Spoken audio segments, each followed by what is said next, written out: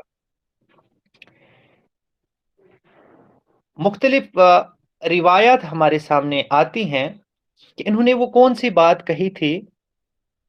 یہ منافقین چونکہ پہلے سے ان کا یہ شیوا رہا ہے کہ یہ ہمیشہ سے مسلمانوں کا مذاق اڑانے میں پیش پیش رہے ہیں، مسلمانوں کا مورال ڈاؤن کرنے میں ہمیشہ پیش پیش رہے ہیں۔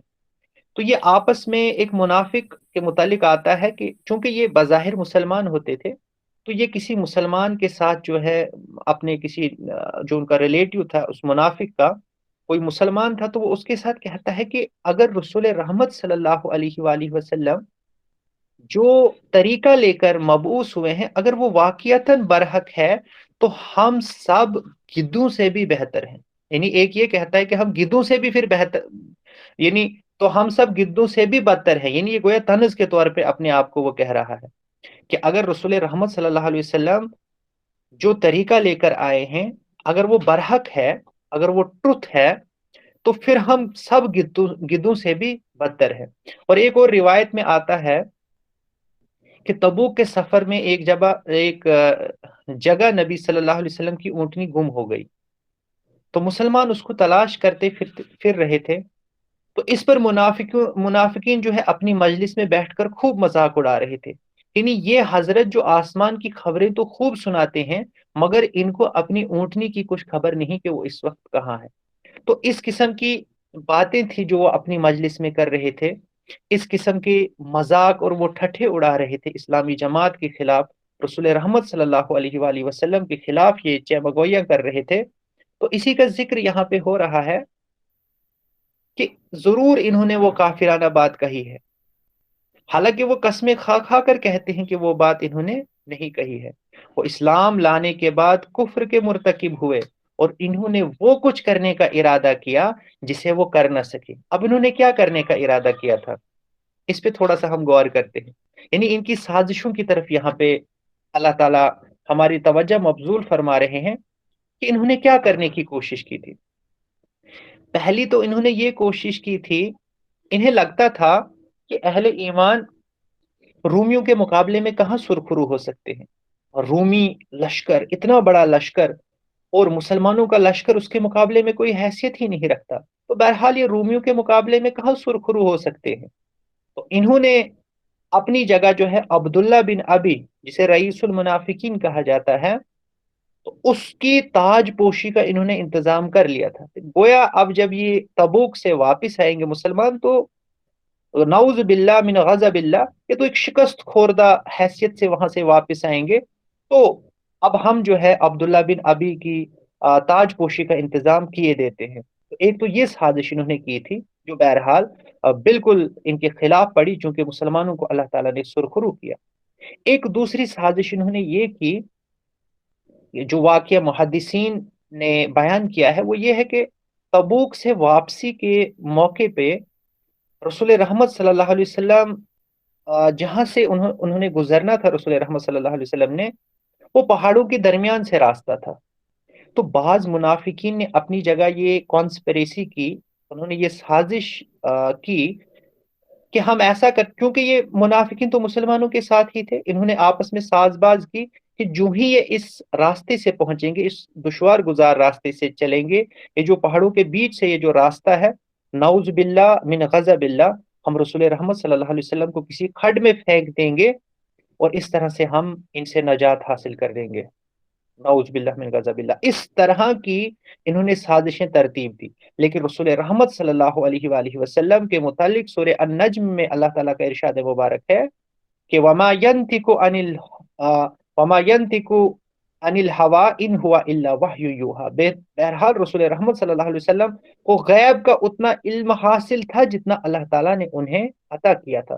تو اللہ تعالیٰ کی طرف سے رسول رحمت صلی اللہ علیہ وآلہ وسلم کو یہ خبر دی گئی کہ منافقین آپ کے خلاف کچھ سازشیں بن رہے ہیں، کچھ انہوں نے کانسپیریسیز ترتیب دی ہے۔ تو رسول رحمت صلی اللہ علیہ وسلم علم ہوتا ہے، تو رسول رحمت صلی اللہ علیہ وسلم صرف دو صحابی ہوتے ہیں ان کو اپنے ساتھ لیتے ہیں، اور باقی سب کو یہ حکم دیتے ہیں کہ آپ کسی دوسرے راستے سے چلے جائیے۔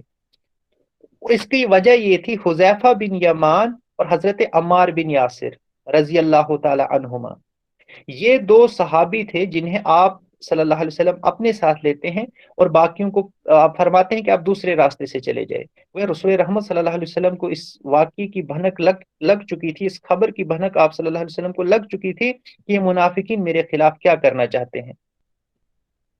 تو لیکن اس کے باوجود ہوا یہ، چونکہ اب منافقین کا یہ جو کانسپیریسی ہے، یہ ان کی سازش کیونکہ یہ ناکام ہو گئی، تو 10-12 منافق جو ہے وہ پیچھے پیچھے آ رہے تھے چھپ کے، لیکن جب انہوں نے دیکھا کہ حضرت حذیفہ رضی اللہ تعالیٰ رسول رحمت صلی اللہ علیہ وسلم کی طرف آ رہے ہیں اور ان کے اونٹوں کو، اور انہیں یہ محسوس ہوا کہ اس خوف سے کہ کہیں ہم پہچان نہ لیے جائیں، تو وہ بھاگ کھڑے ہوئے۔ یعنی انہیں پتہ چل گیا کہ ہماری سازش اب ناکام ہونے والی ہے، چونکہ لشکر رسول رحمت صلی اللہ علیہ وسلم کے ساتھ نہیں تھا۔ اب جب وہ رسول رحمت صلی اللہ علیہ وسلم پہ حملہ کرنے آتے تو ان کی پہچان ہو جاتی، ایسے تو وہ بڑے جتھے میں جو ہے وہ ایک دم سے کچھ حملہ بھی کر لیتے تو ان کی خبر نہیں لگتی، لیکن اب وہ پہچانے جاتے، اس طرح سے وہ بھاگ کھڑے ہوئے، تو یہ سازش بھی جو ہے ان کی ناکام ہو گئی۔ اسی واقعے کی طرف یہاں پہ اللہ تعالیٰ ہماری توجہ کو مبذول فرما رہا ہے کہ وہ اسلام لانے کے بعد کفر کے مرتکب ہوئے اور انہوں نے وہ کچھ کرنے کا ارادہ کیا جسے کر نہ سکے، اور جسے اللہ تعالیٰ قرآن پاک میں فرماتا ہے کہ وہ مکروا ومکر اللہ واللہ خیر الماکرین، کہ انہوں نے پلاننگ کی اور اللہ تعالیٰ نے بھی پلاننگ کی، انہوں نے ایک منصوبہ ترتیب دیا اور اللہ تعالیٰ نے بھی ایک منصوبہ ترتیب دیا، اور اللہ تعالیٰ بہترین منصوبہ ترتیب دینے والا ہے۔ Allah is the best of all the planners.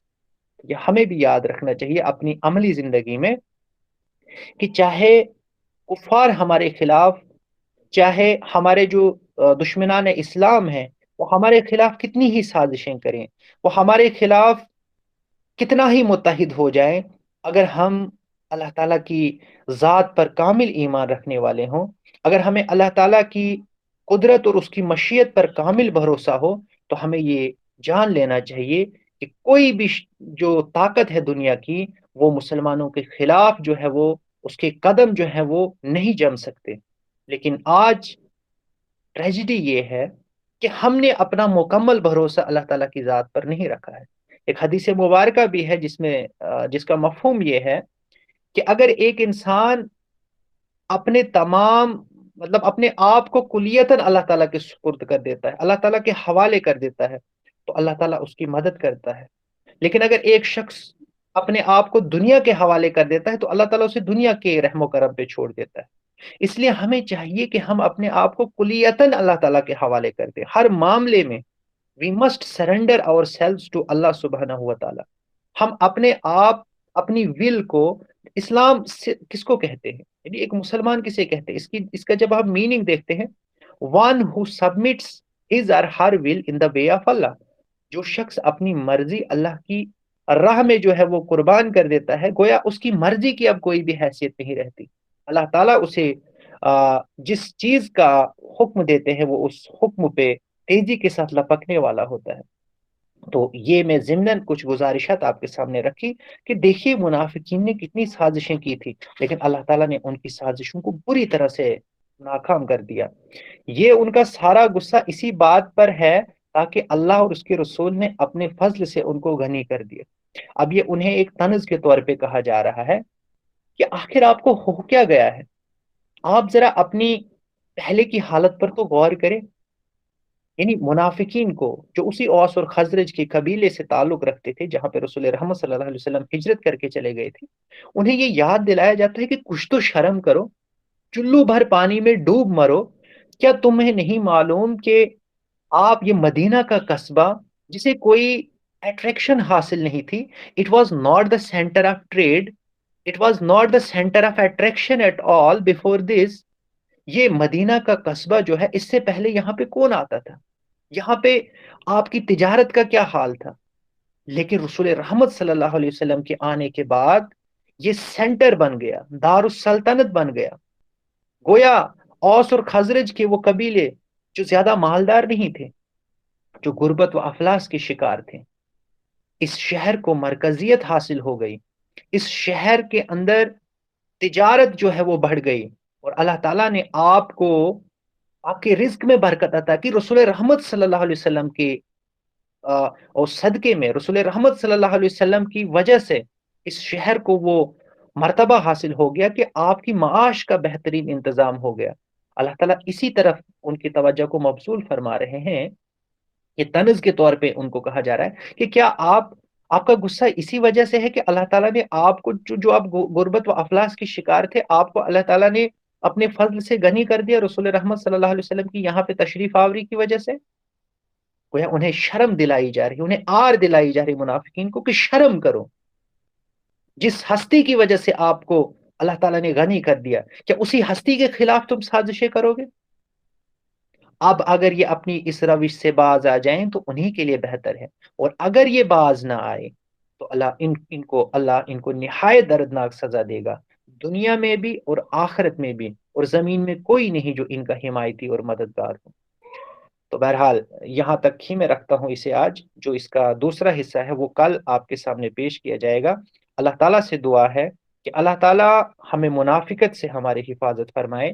رسول رحمت صلی اللہ علیہ وسلم نے فرمایا کچھ نشانیاں منافقین کی۔ بہرحال ہم آج کے دور میں، وہ تو رسول رحمت صلی اللہ علیہ وسلم کو اللہ تعالیٰ کی طرف سے وحی ہوتی تھی اور آپ صلی اللہ علیہ وسلم منافقین کی پہچان کرتے تھے، لیکن آج کے دور میں ہم کسی پر منافقت کا فتویٰ نہیں دے سکتے۔ یہ ہمیں اپنی جگہ بالکل اس چیز کو مستحضر رکھنا چاہیے۔ ہاں، کچھ نشانیاں رسول رحمت صلی اللہ علیہ وسلم نے منافقین کی بیان کی ہیں، جیسے کہ جب وہ بولتے ہیں جھوٹ بولتے ہیں، اسی طرح سے جب وہ وعدہ کرتے ہیں تو وعدہ خلافی پہ اتر آتے ہیں، اور اسی طرح سے اگر جھگڑا کسی سے ہو جائے تو گالی پہ اتر آتے ہیں۔ تو یہ کچھ نشانیاں رسول رحمت صلی اللہ علیہ وسلم نے منافقت کی، آپ کہہ سکتے یہ سمٹمز ہیں، اور ہمیں دیکھنا چاہیے کہیں یہ چیزیں ہمارے اندر تو نہیں پائی جاتی، کہیں ہم کذب بیانی سے تو کام نہیں لیتے، کہیں ہم کسی سے جب ہمارا جھگڑا ہوتا ہے تو کہیں ہم گالم گلوچ پہ تو اتر نہیں آتے، اور کیا جب ہم کسی سے کوئی وعدہ کرتے ہیں کیا اس وعدے کو ہم پورا کرنے والے ہیں؟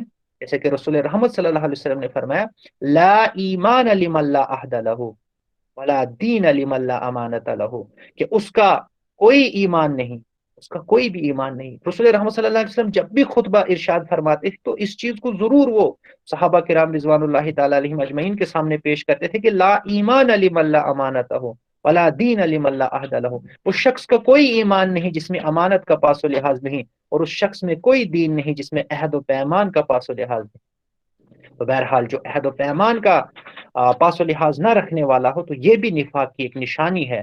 یہ آستین کے سانپ اسلامی جماعت کو کس طرح سے پارا پارا کرنے کی سعی کرتے ہیں، اور یہی وجہ ہے کہ ان منافقین کو اللہ تعالی جہنم کے سب سے نچلے طبقے میں ڈالے گا۔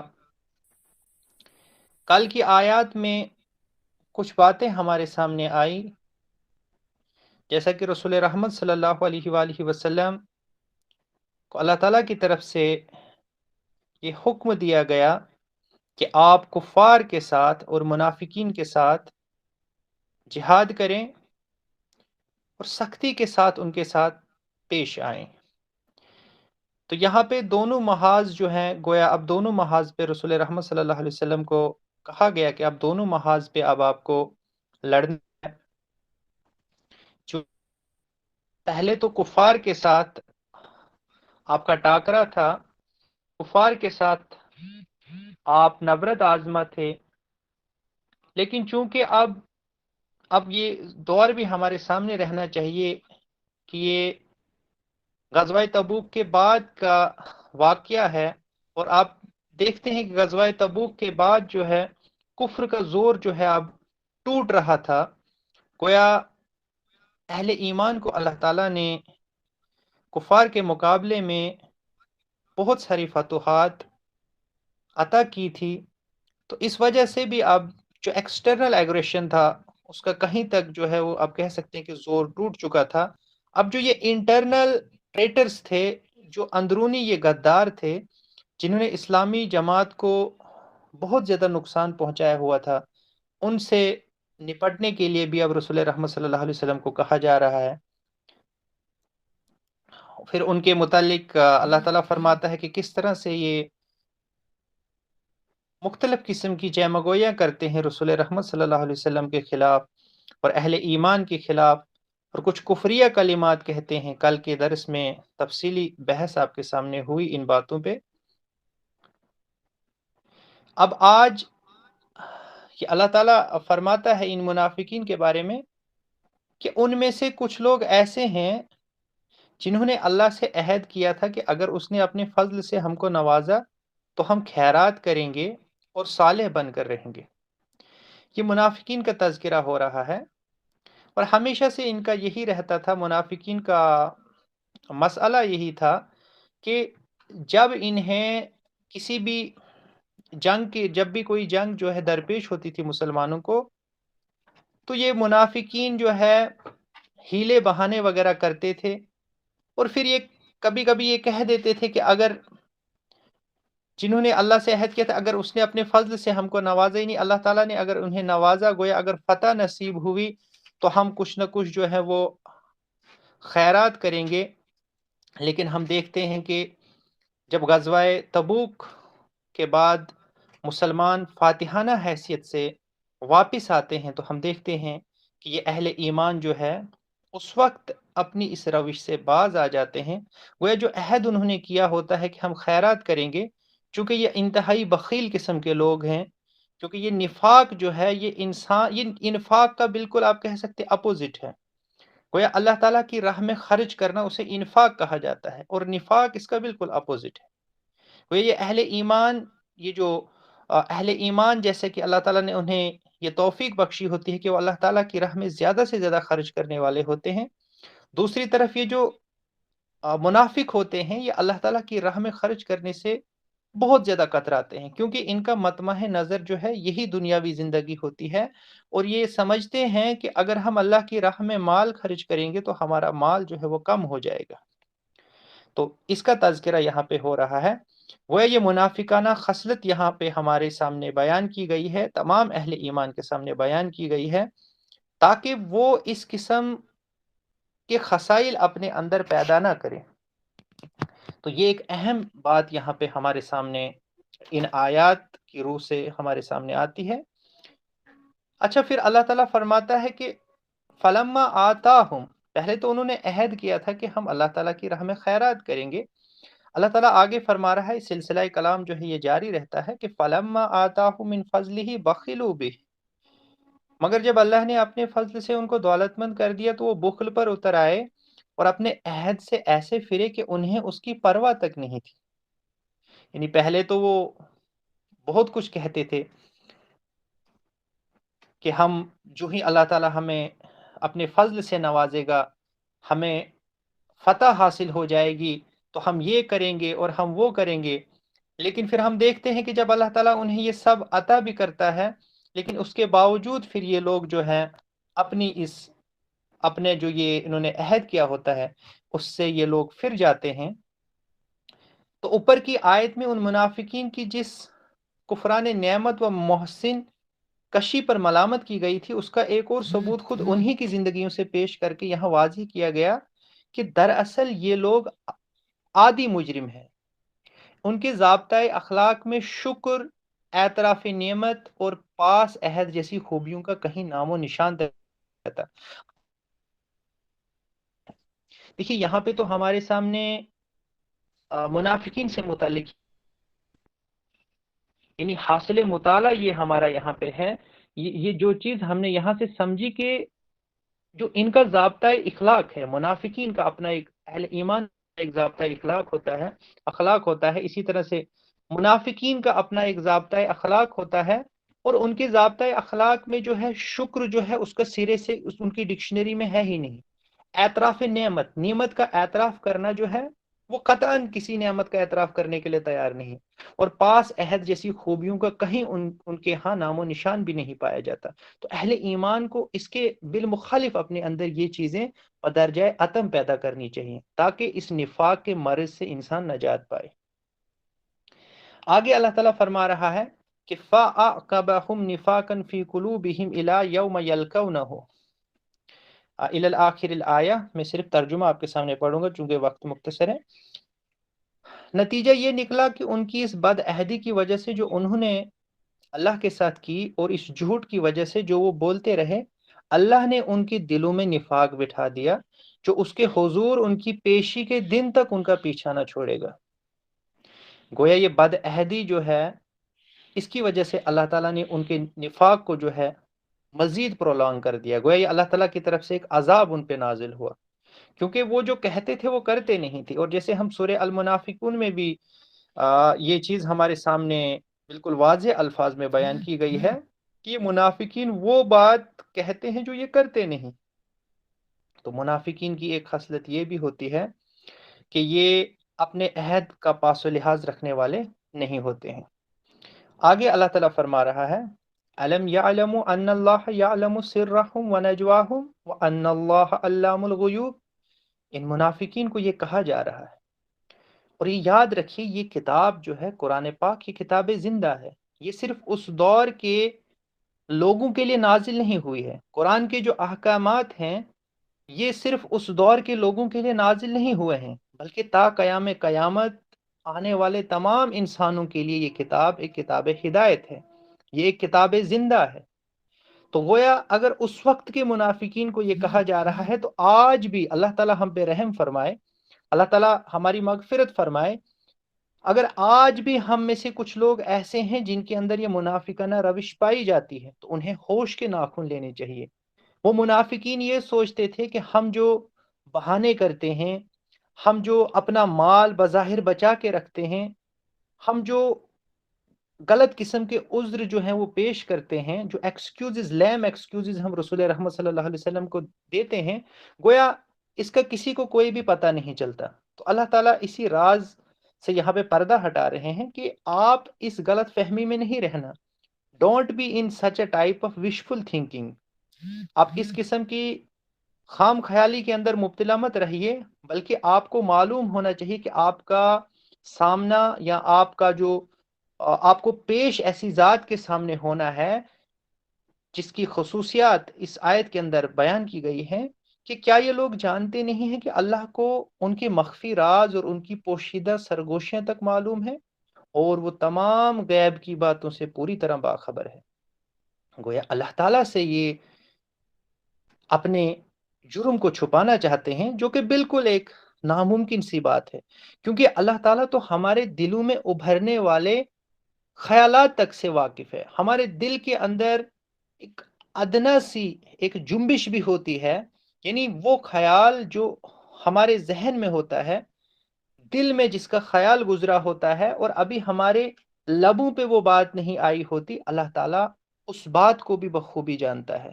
تو منافقین کو اور تا قیام قیامت آنے والے تمام ان لوگوں کو جن کے اندر منافقانہ روش پائی جاتی ہے، اس آیات کے ذریعے سے وارن کیا جاتا ہے، انہیں وارننگ پیش کی جاتی ہے کہ آپ اس روش سے باز آ جائیں، چونکہ اللہ تعالیٰ آپ کی سرگوشیوں کو بھی جانتا ہے، اور آپ کے جو راز ہیں ان سے بھی اللہ تعالیٰ، آپ کے بھید جو ہے اللہ تعالیٰ ان سے بھی بخوبی واقف ہے۔ آگے اللہ تعالیٰ فرما رہا ہے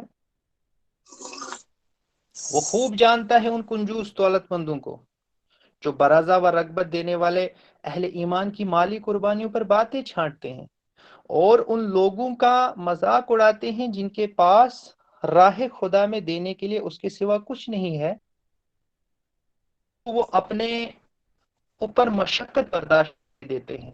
اللہ ان والوں کا مذاق اڑاتا ہے اور ان کی دردناک سزا ہے۔ یہ جو منافقین ہوتے ہیں نا، ان کے اندر ایک اخلاقی عیب یہ بھی ہوتا ہے، اسے کہتے ہیں نہ یہ خود کرتے ہیں اور نہ دوسروں کو کرنے دیتے ہیں۔ ہوا یوں کہ غزوہ تبوک موقع پہ بھی جب اللہ تعالیٰ کی طرف سے حکم نازل ہوا، نفیر عام ہوئی کہ سبھی جو ہیں اپنی جان اللہ تعالیٰ کی راہ میں آپ کو نکلنا ہے، تو اس وقت جو ہے کچھ اہل ایمان ایسے تھے جنہیں اللہ تعالیٰ نے استطاعت عطا کی تھی، اور وہ اپنی استطاعت سے زیادہ جو ہے وہ رسول رحمت صلی اللہ علیہ وسلم کے سامنے اپنا مال پیش کرنے لگے، اپنی جان پیش کرنے لگے۔ تو اس پہ منافقین یہ مذاق اڑا رہے تھے کہ دیکھو یہ ریاکاری کر رہے ہیں، جتنا اللہ تعالیٰ نے انہیں دیا ہے اس سے زیادہ یہ اس لیے دے رہے ہیں تاکہ لوگوں میں ان کو قبول عام حاصل ہو، یہ لوگوں میں مقبول ہونا چاہتے ہیں، اسی وجہ سے دے رہے ہیں۔ اور جو بیچارے اہل ایمان ایسے تھے جو مالی طور پہ اتنے ساؤنڈ نہیں تھے، تو وہ بھی جب اللہ تعالیٰ کا حکم جب آیا، رسول رحمت صلی اللہ علیہ وسلم نے جب انہیں کہا کہ آپ اپنا مال پیش کیجئے، تو جنہیں اللہ تعالیٰ نے اتنی استطاعت عطا نہیں کی تھی، لیکن اس کے باوجود بھی وہ اپنی استطاعت سے زیادہ رسول رحمت صلی اللہ علیہ وسلم کے سامنے پیش کرنے لگے، تو ان کا یہ مذاق اڑانے لگے کہ دیکھیے آپ، ان کے پاس کچھ ہے نہیں اور چلے اللہ تعالیٰ کی راہ میں جنگ کرنے۔ تو ان کا اس طرح سے مذاق اڑانے لگے۔ گویا دونوں قسم کے لوگ، جو صاحب استطاعت تھے اور جو مالی طور پہ تھوڑے کمزور مسلمان تھے، ان دونوں کا یہ مذاق اڑا رہے ہیں۔ اور خود یہ کون سے لوگ تھے؟ یہ وہ منافقین تھے جو بظاہر جن کو اللہ تعالیٰ نے مال اور دولت عطا کی تھی۔ تو اللہ تعالیٰ یہاں پہ فرما رہا ہے کہ جو برازہ و رغبت دینے والے اہل ایمان کی مالی قربانیوں پر باتیں چھانٹتے ہیں اور ان لوگوں کا مذاق اڑاتے ہیں جن کے پاس راہ خدا میں دینے کے لیے اس کے سوا کچھ نہیں ہے، جو وہ اپنے اوپر مشقت برداشت کر کے دیتے ہیں۔ یعنی وہ جو کمزور، مالی طور پہ کمزور مسلمان تھے، وہ اپنے اوپر مشقت برداشت کر کے بھی اللہ تعالیٰ کی راہ میں کچھ خرچ کرنا چاہتے تھے، اور یہ منافقین جو ہے ان کا بھی مذاق اڑا رہے تھے۔ تو اللہ تعالیٰ فرما رہا ہے اور ان کے لیے دردناک سزا ہے۔ اب یہاں پہ رسول رحمت صلی اللہ علیہ وسلم کے متعلق ہمیں یہ چیز بالکل واضح ہونی چاہیے کہ رسول رحمت صلی اللہ علیہ وسلم رحمت للعالمین ہے، اب دونوں جہانوں کے لیے رحمت ہیں۔ وہ رسول رحمت صلی اللہ علیہ وسلم کے سامنے سے جب کسی یہودی، کسی نصرانی کا، کسی مجوسی کا جنازہ گزرتا تھا، تو رسول رحمت صلی اللہ علیہ وسلم کی آنکھیں جو ہیں وہ اشکبار ہو جاتی تھی، کیونکہ رسول رحمت صلی اللہ علیہ وسلم صرف مسلمانوں کے لیے نبی نہیں بھیجے گئے، بلکہ آپ تمام انسانیت کے لیے بحیثیت رسول بھیجے گئے۔ اس لیے رسول رحمت صلی اللہ علیہ وسلم کسی بھی انسان کے اوپر جب کوئی بھی آفت آتی تھی، کسی بھی انسان کے اوپر دنیاوی طور پہ بھی اگر وہ کسی مصیبت کا شکار ہوتا تھا، انسانوں کی تو آپ بات ہی چھوڑیے، آپ صلی اللہ علیہ وسلم کو دیکھ کر تو جانور بھی جو ہے اشکبار ہو جاتے تھے۔ کوئی جانوروں کو بھی امید وابستہ ہے رسول رحمت صلی اللہ علیہ وآلہ وسلم کے ساتھ۔ تو رسول رحمت صلی اللہ علیہ وسلم کو اللہ تعالیٰ نے انسانیت کا جو جذبہ عطا کیا تھا، رسول رحمت صلی اللہ علیہ وسلم کو انسانیت کا جو درد اللہ تعالیٰ نے عطا کیا تھا، اس کی روح سے اگر آپ کے سامنے کسی غیر مسلم کا جنازہ بھی جاتا تھا، تو رسول رحمت صلی اللہ علیہ وسلم اس وجہ سے اشکبار ہو جاتے تھے کہ یہ انسان جو ہے جنت کا مستحق نہیں ہو سکا اور جہنم کی طرف جو ہے یہ چلا گیا۔ یہ ہمارے لیے ایک لمحہ فکریہ ہے کہ کیا آج ہمارے جو غیر مسلم بھائی مطلب ایمان نہ ہونے کی حالت میں اس دنیا سے چلے جا رہے ہیں، کیا ہمیں اس چیز کی تھوڑی سی بھی فکر ہے؟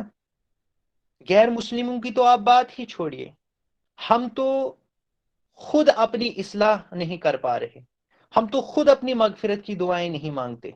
کس قدر بد نصیب لوگ ہیں ہم، ہمیں اس چیز پہ غور کرنا چاہیے۔ ایک طرف ہمارا یہ رویہ ہے اور دوسری طرف جو ہمارے آئیڈیل ہیں، جن کے متعلق قرآن پاک میں اللہ تعالیٰ فرماتا ہے کہ لَقَدْ كَانَ لَكُمْ فِي رَسُولِ اللَّهِ أُسْوَةٌ حَسَنَةٌ، ان کا کیا معاملہ ہے کہ وہ ان منافقین کے لیے بھی اللہ تعالیٰ سے مغفرت فرما رہے ہیں۔ کن منافقین کے لیے؟ جو آستین کے سانپ ہیں۔ کن منافقین کے لیے؟ جو اسلامی جماعت کو توڑ رہے ہیں۔ کن منافقین کے لیے؟ جو اہم موقع پہ اسلامی لشکر سے الگ ہو رہے ہیں۔ کن منافقین جانا چاہتے ہیں؟ بھی ایک نرم گوشہ رکھتے ہیں، اس وجہ سے وہ اسلامی جماعت کے اندر بدنظر، اس وجہ سے کیونکہ وہ ان کا درد رکھتے ہیں کہ اس دنیا میں تو جیسے تیسے ان کی زندگی گزر جائے گی، لیکن آخرت کا جو آخرت ہوگی تو وہاں پہ ان کا چھوٹنا جو ہے انتہائی مشکل ہے۔ تو اللہ تعالیٰ عبداللہ بن ابی رئیس المنافقین کے متعلق علیہ وسلم نے اسے بھی جو ہے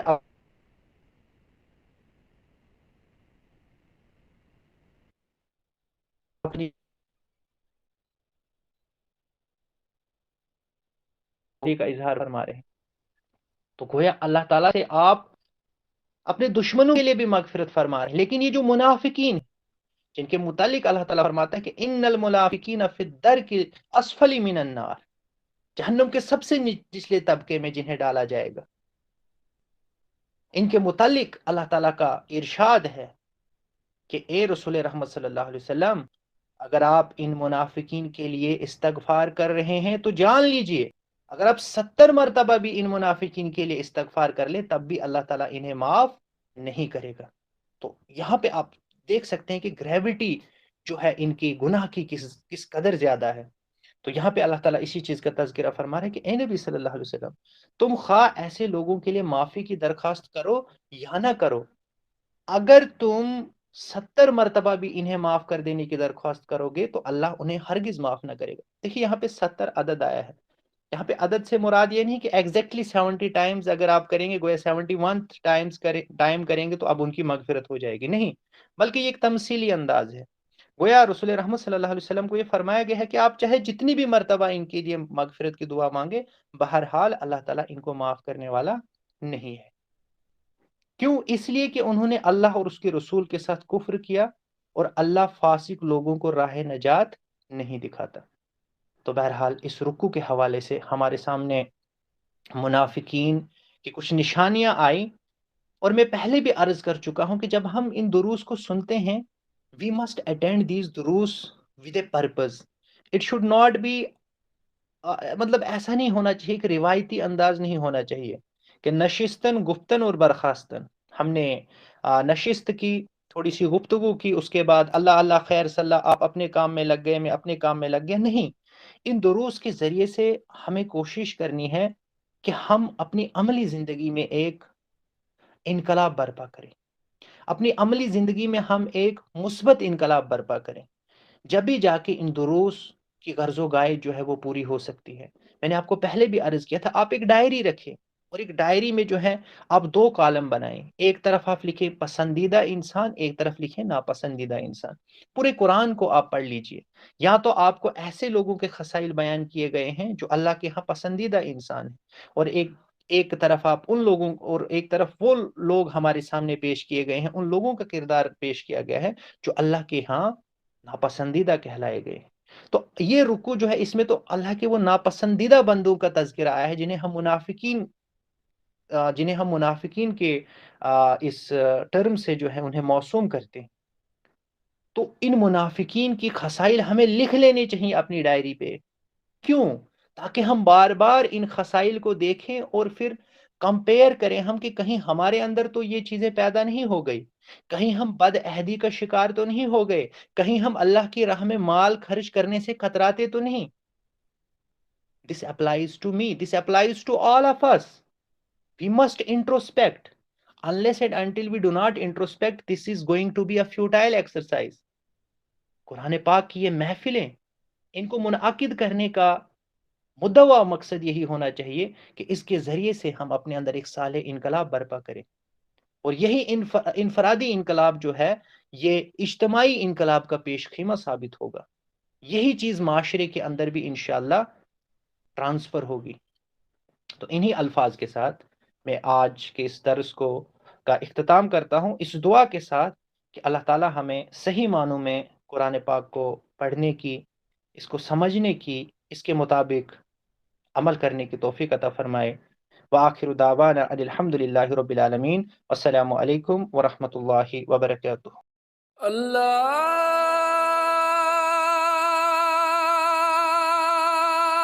اکبر، اللہ